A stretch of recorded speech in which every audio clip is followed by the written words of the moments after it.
Hardik পান্ডিয়ার test career একটা অসমাপ্ত গল্প। মনে হয় যেন কিছু একটা শুরু হয়েছিল, কিন্তু শেষ হল না।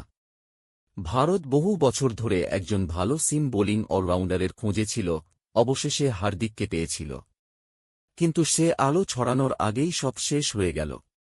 2017 থেকে 2018-র মধ্যে 11টি টেস্ট খেলেছেন। কিন্তু এই অল্প সময়ই দেখিয়ে দিয়েছিলেন তিনি কতটা গুরুত্বপূর্ণ হতে পারতেন।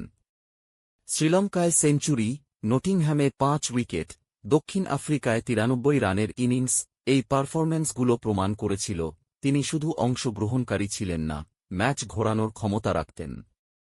তিনি ব্যাট করেছেন 6 থেকে 8 নম্বর পর্যন্ত, দিনে 8 থেকে 10 ওভার বোলিং করেছেন, মেইন পেসারদের বিশ্রাম দিয়েছেন। এমন এক ক্রিকেটার যিনি টিমের ভারসাম্য বজায় রাখতেন।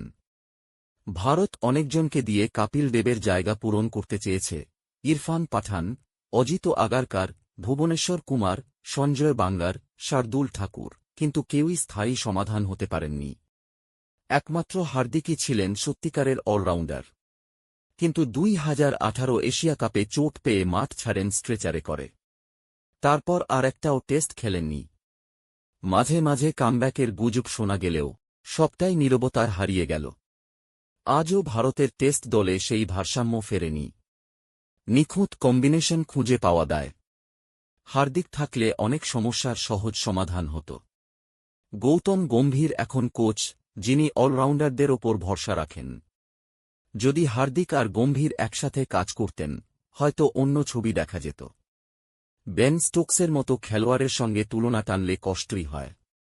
স্টোকস 100 টেস্ট খেলেছেন, আর হার্দিক 11তেই থেমে গেলেন। মনে হয় যেন এক দুর্দান্ত সিনেমার ট্রেলার দেখলাম, কিন্তু সিনেমাটাই আর রিলিজ হল না। হয়তো হার্দিক এখনও সাদা বলের ক্রিকেটে ম্যাচ জেতাবেন, ট্রফি তুলবেন।